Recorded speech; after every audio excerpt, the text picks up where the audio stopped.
السلام علیکم ورحمۃ اللہ وبرکاتہ۔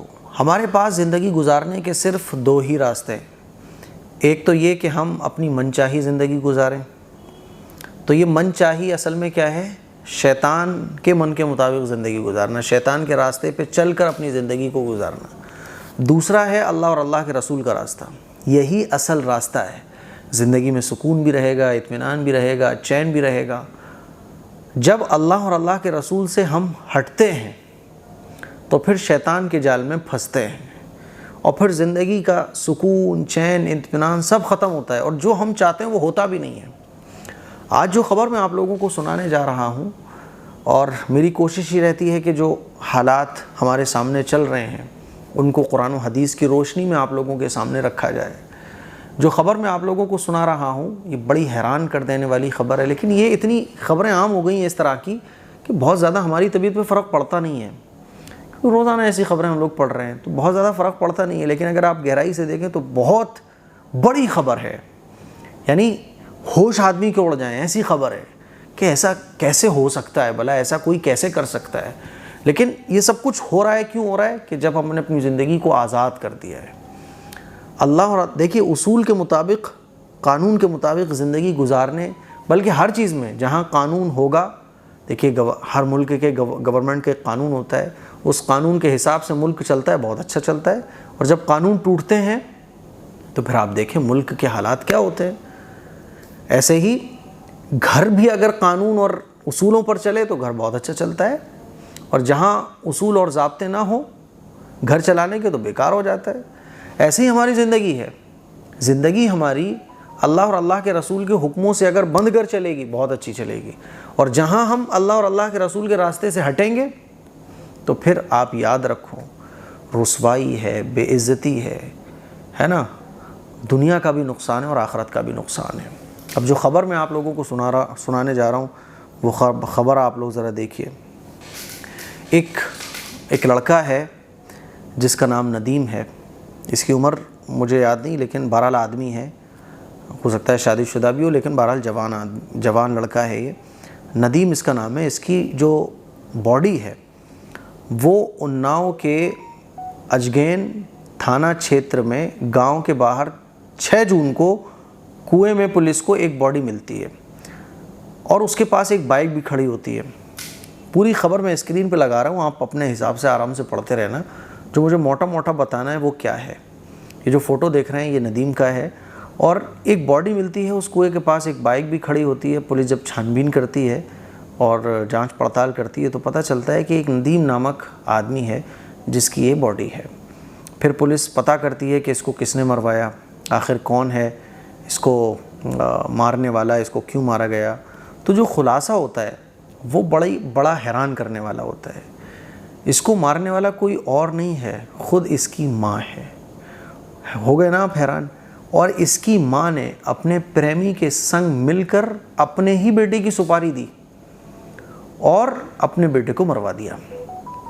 پوری خبر آپ اسکرین پہ پڑھ سکتے ہیں۔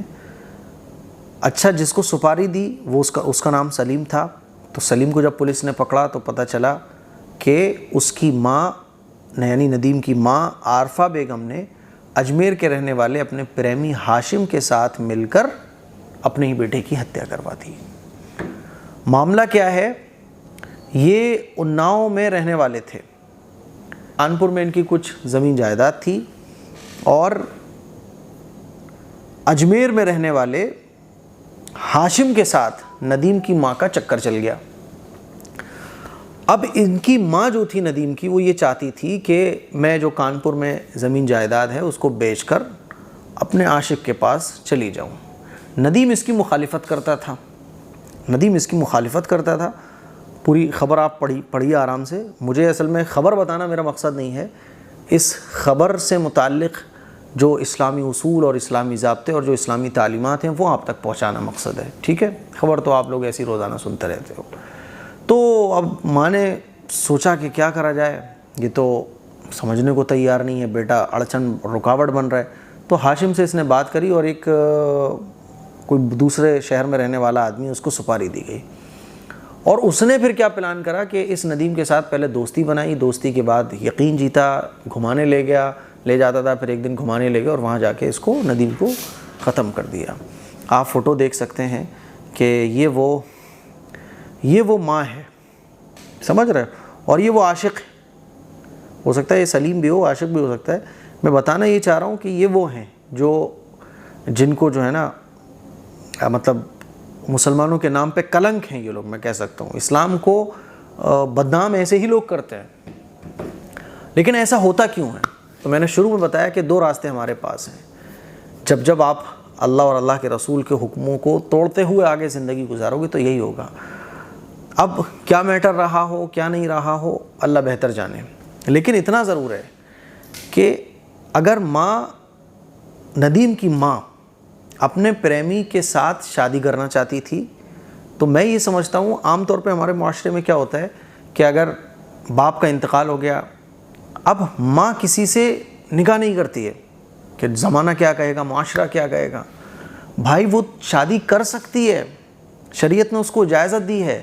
جب نکاح میں رکاوٹیں بنیں گی تو پھر انسان جو ہے نا وہ اپنی خواہشات کو دوسرے راستوں سے پوری کرے گا۔ میرا ماننا یہ ہے کہ اگر باپ کا انتقال ہو جائے اور ماں کی کہیں چاہت ہو شادی کرنے کی یا کسی سے افیئر ہی چل رہا ہو تو شادی کرواؤ۔ رشتہ داروں کو بھی چاہیے، گھر خاندان والوں کو بھی چاہیے کہ شادی کرواؤ۔ شادی کرنا جائز ہے، نکاح کرنا جائز ہے، نکاح کر سکتے ہو آپ، لیکن نکاح میں رکاوٹیں بنتی ہیں تو پھر آدمی اپنی ڈیزائرز کو غیر شرعی راستوں سے پوری کرتا ہے، اور جب ان راستوں میں رکاوٹیں بنتی ہیں تو پھر اس طرح کے واقعات پیش آتے ہیں۔ کل ملا کے خلاصہ یہ ہے کہ اللہ اور اللہ کے رسول کے راستوں سے جب کوئی ہٹے گا تو پھر اس طرح کے واقعات پیش آنا لازمی ہے۔ اسی کو اللہ کے نبی صلی اللہ علیہ وسلم نے ایک حدیث میں ارشاد فرمایا کہ تربیت کرو، اسلامی ماحول آپ کے گھر کا ہونا چاہیے، تربیت آپ کے بچوں کی ہونا چاہیے۔ اگر اس عورت کی تربیت بچپن میں ہو گئی ہوتی تو میں سمجھتا ہوں ایسے قدم یہ نہ اٹھاتی۔ اگر ہمارا اسلامی ماحول ہوتا، ہمارے گھروں کا اسلامی طور طریقہ چال چلن ہوتا تو ایسے واقعات ہی پیش نہیں آتے۔ میں سمجھتا ہوں کہ اگر یہ ماں، ویسے تو یہ ماں کہلانے کے لائق ہی نہیں ہے، اس نے اپنے بیٹے کو ہی مروا دیا ہے نا، لیکن کیا کر سکتے ہیں، جب شیطان سوار ہوتا ہے اور آدمی کے آگے اور آدمی کی خواہشات کو پورا ہونے میں جو رکاوٹیں آ رہی ہوتی ہیں تو پھر عشق معاشقے والے چکر ہی ایسے ہیں کہ شیطان اس میں آپ کو بہت دور لے جا کے پٹکتا ہے جہاں سے آپ واپس ہی نہیں آ سکتے۔ اب یہ جیل میں سڑیں گے، کتنے سال سڑیں گے اللہ بہتر جانے۔ تو شیطان نے ملنے بھی نہیں دیا، خواہشات بھی پوری نہیں ہوئی، اور زندگی الگ برباد، آخرت الگ برباد۔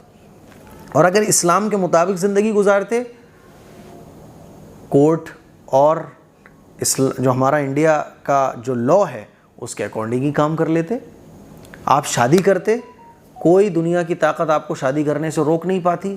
لیکن وہی ہے نا کہ جب پیار محبت کے یہ چکر چلتے ہیں تو پھر غلط کام کرنے میں مزہ آتا ہے، جب حرام منہ لگ جائے نا تو پھر حلال میں مزہ ہی نہیں آتا ہے آدمی کو۔ ایسا واقعہ ہو گیا پیش آ گیا، ایسے واقعے ہم لوگ روزانہ سنتے رہتے ہیں۔ یہ سب کیوں ہوتا ہے؟ اسلامی تعلیمات اور تربیت نہ ہونے کی وجہ سے، اور اللہ اور اللہ کے رسول کے حکموں کے مطابق زندگی نہ گزارنے کی وجہ سے۔ اگر مان لیجیے کسی بیوہ کو، اس کے بچے بھی ہیں، کسی بیوہ کو کوئی پسند آ رہا ہے، شادی کرو، نکاح کرو۔ اور اگر وہ بیوہ نکاح کرنا چاہ رہی ہے تو اولاد کو چاہیے کہ اس میں روڑا بالکل نہ بنو۔ جب آپ جائز چیزوں میں روڑا بنو گے تو پھر شیطان ناجائز راستے کھولے گا، اور جب ناجائز راستے شیطان کھولے گا تو پھر یہاں تک نوبت آئے گی۔ اسی لیے کل ملا کے یہ ہے، جو بھی کہانی رہی ہو اللہ بہتر جانے، ان کا آپس کا کیا جھگڑا رہا ہو وہ تو پولیس جانے، لیکن جو بھی کچھ بگاڑ ہے آج سماج میں، معاشرے میں، وہ مسلمانوں کے بیچ میں اللہ اور اللہ کے رسول کی تعلیمات کو فالو نہ کرنے کی وجہ سے۔ اسی لیے میں آپ لوگوں سے گزارش کرنا چاہتا ہوں، ایسا نہ ہو کہ آگے چل کے ہمارے بچوں کے بیچ بھی ایسے حادثے پیش آ جائیں۔ اپنے بچوں کی تربیت کیجئے، اپنے گھر کا ماحول اسلامی بنائیے، اصول کے مطابق، اللہ اور اللہ کے رسول کے بتائے ہوئے اصولوں کے مطابق زندگی گزارنے کی کوشش کیجیے۔ السلام علیکم ورحمۃ اللہ وبرکاتہ۔